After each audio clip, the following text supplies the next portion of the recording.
에베소서 6장 10절부터 17절의 말씀입니다. 끝으로 너희가 주 안에서와 그 힘의 능력으로 강건하여지고 마귀의 관계를 능히 대적하기 위하여 하나님의 전신 갑주를 입으라.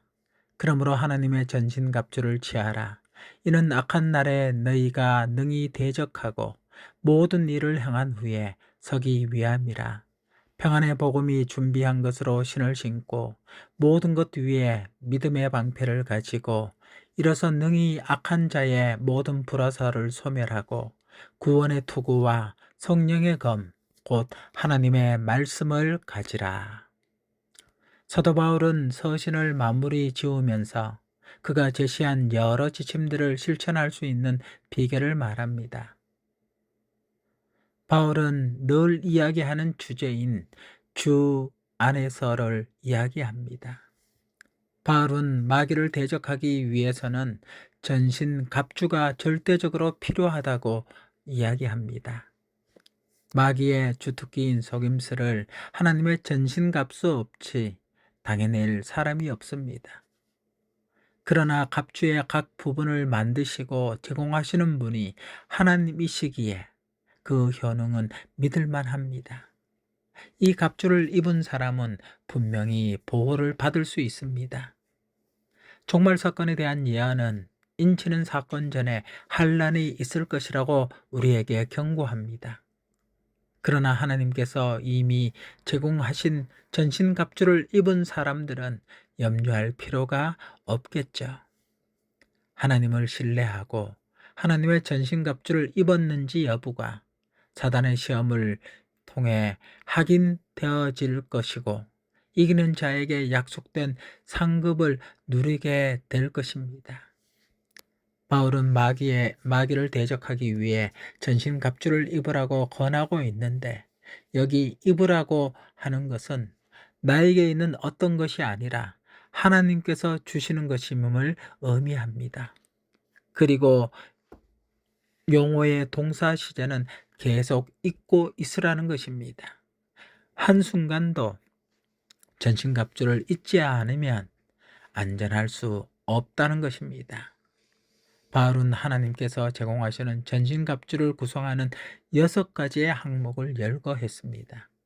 아마도 입는 순서대로 열거한 것 같은데요. 첫 번째는 진리로 허리띠를 띠는 것입니다. 진리는 하나님이십니다. 하나님의 계명이 진리이고 예수님이 진리시고 성령님이 진리시고 하나님의 말씀이 진리라고 성경은 이야기합니다.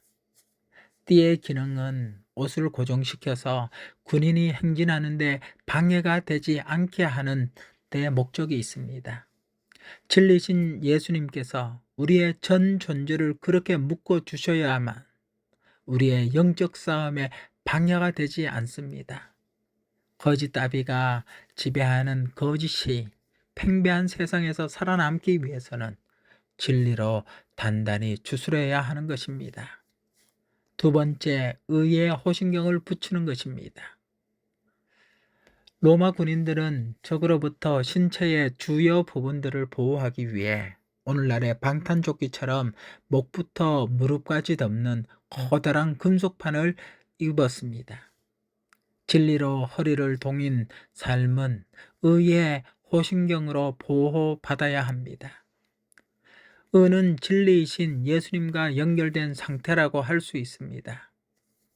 하나님과 분리된 상태를 의미하는 죄는 불이라는 다른 단어로 정의될 수 있습니다.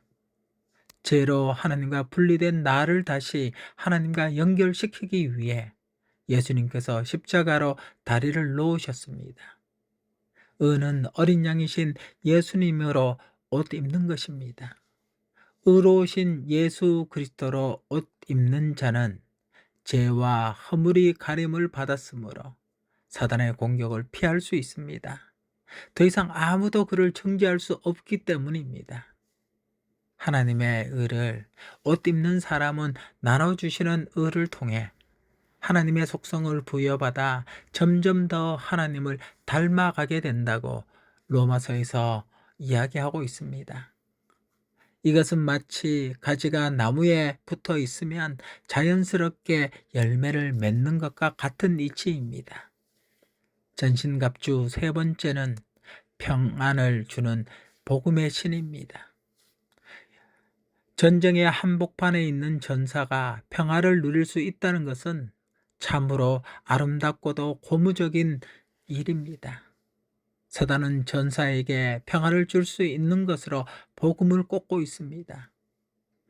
죽음의 공포를 제거할 수 있는 복음의 내용은 죽음에 떨고 있는 전사들에게 죽을 필요가 없다는 그러한 아름다운 복음입니다.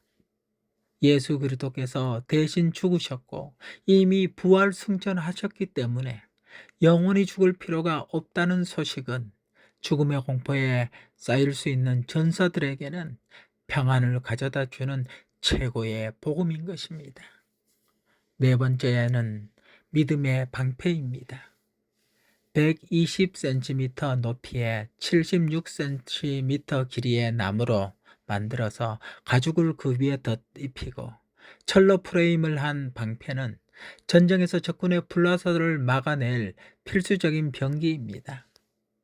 마귀는 그리스도인들을 향하여 공포, 낙담, 초조, 질투, 분노 등과 같은 각종 불화살을 쏘아댑니다. 마귀의 온갖 유혹을 막아내고 아무 해를 당하지 않게 하는 것이 바로 믿음의 방패입니다. 하나님께서 주시는 것이 가장 좋은 것이라는 믿음을 가질 때 마귀의 어떤 유혹과 시험도 그리스도인을 미끄러지게 할 수 없습니다. 요한일서 5장 4절에 세상을 이긴 이김은 이것이니 우리의 믿음이다라고 했습니다. 믿음은 유혹의 화살을 막아 영혼 속에서 죄가 되지 못하게 합니다. 뿐만 아니라 우리에게 사단으로부터 보호하는 강력한 무기입니다. 다섯 번째, 구원의 투구입니다. 투구는 의지와 지성이 자리하는 머리를 보호하는 중요한 위치에 차지하고 있습니다. 구원의 소망이 그리스도인으로 하여금 사단의 시험을 견딜 수 있도록 의지를 붙들어 줍니다. 이 구원은 예수님 재림 때 궁극적으로 받게 될 것이지만 우리가 그리스도 안에 있을 때 이미 구원을 받았다라고 그렇게 로마서 10장은 이야기합니다. 우리는 매일매일 이 구원을 경험할 수 있습니다. 하나님을 직접 눈으로 뵙게 될 하늘에 대한 꿈과 소망을 품고 있는 한 우리의 의지는 약해지지 않을 것입니다. 여섯 번째로 전신갑주 중에 유일하게 방어와 공격 겸용인 검이 나옵니다. 성경에서 말씀은 검입니다. 성령님께서 말씀을 주시기 때문에 성령의 검으로 표현되기도 합니다. 다른 전신갑주를 통해 마귀의 공격에도 버티고 서 있을 수 있지만 사단 마귀는 계속 공격해 올 것입니다. 이때 마귀를 내쫓을 수 있는 공격력 무기는 말씀의 검입니다. 예수님도 사단의 시험에 말씀으로 대처하셨고 사단은 물러가게 됩니다. 하나님의 말씀보다 사단의 제안을 따랐던 아담과 하와가 결국 사단의 포로가 되고 말았던 것을 기억해야 합니다. 가감없이 하나님의 말씀을 받고 믿고 순종하는 자 앞에서만 사단은 도망할 수밖에 없습니다. 세상 가운데 오늘을 살아가야 할 그리스도인들은 마귀의 쾌거를 능히 대적하고 서기 위해 주께서 준비하신 전신갑주를 매일 착용해야 합니다. 진리의 띠와 의의 호심경과 복음의 신과 믿음의 방패와 구원의 투구와 말씀의 검 중 어느 것도 소홀히 여기지 말고 항상 점검하며 우리는 살아가야 합니다.